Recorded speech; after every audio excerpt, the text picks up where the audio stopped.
time, which is very nice indeed, so I hope you can concentrate. Some of you have just been in the lecture on procrastination. I hope this isn't an example of procrastination if you're coming to this lecture. I'm hoping you're coming to this lecture not to gain more knowledge, but to gain more understanding. I'm not going to teach you too much in this lecture. We will be followed by tutorials. There's going to be a tutorial, and in this tutorial I'm going to look at the idea of culture. All right? We're going to look at culture, and particularly the idea of the nation state, which is students find difficult. So I thought in the tutorial we'll look at this. Because I thought that I've got two lectures, one after the other, covering different bits, and in fact I've only got one lecture. So I spent about 12 hours preparing the other lecture, so you're going to have it as a tutorial.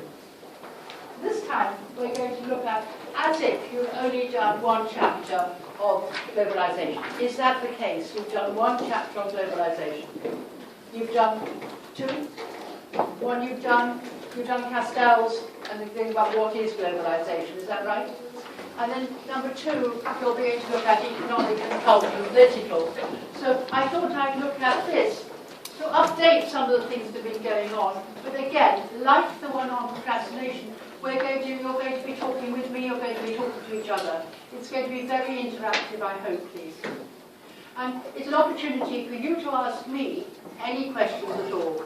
So everything you don't understand about that you've studied so far, please ask me now. I've tried to identify the areas where I know students have difficulty. Now, the first thing about globalization that you need to be aware of, it's not just a sociological term. You'll be working on globalization in economics, you'll certainly be doing it in international relations if you do that. In management, you'll be coming across globalization a lot. Please, this is a topic by itself. It can be examined from a lot of perspectives. It's not just sociology. However, you do need to know how sociologists look at the topic of globalization. That's what we're going to do today.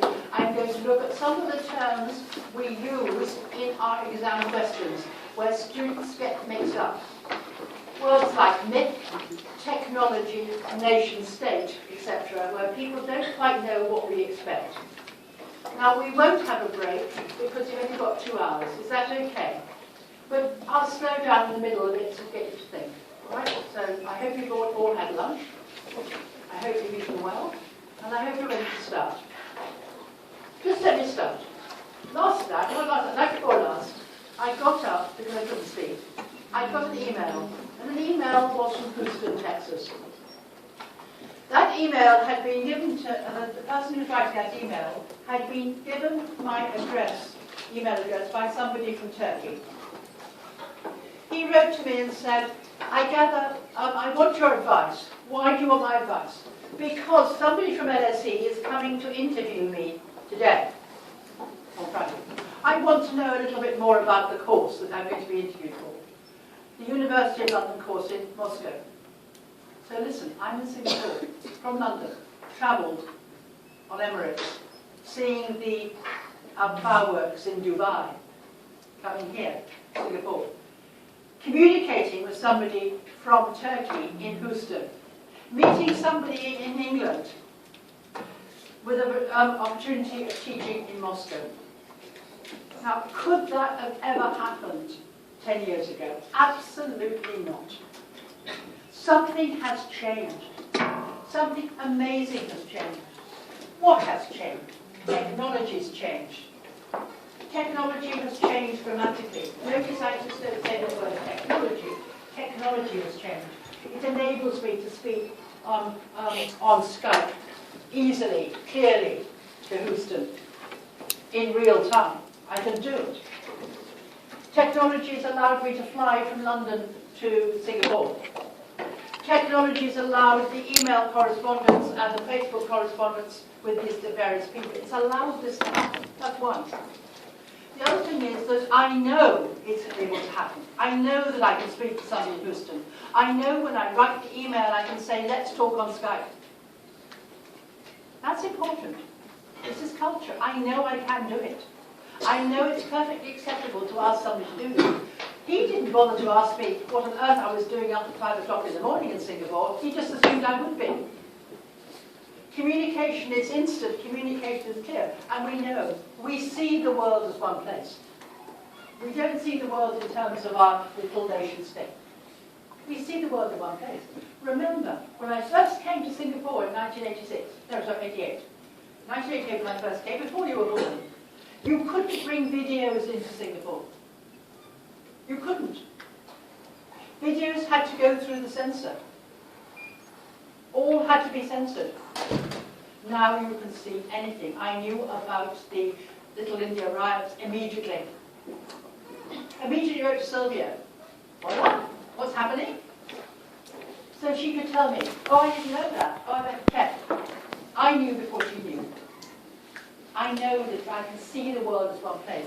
I can assume that you're doing a degree here, we recognise elsewhere. So the idea of globalism, the idea of seeing the world in one place, can be demonstrated by the example I've just given you. Again, trust.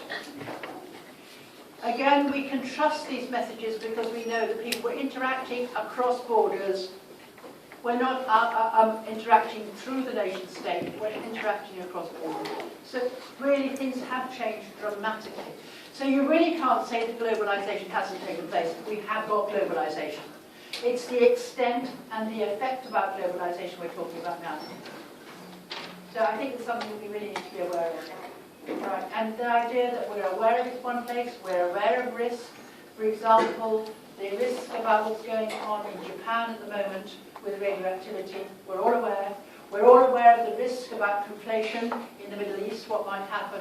We're all aware about the risk of Syria. We're all worried about the possible jihadism, about Muslim terrorism.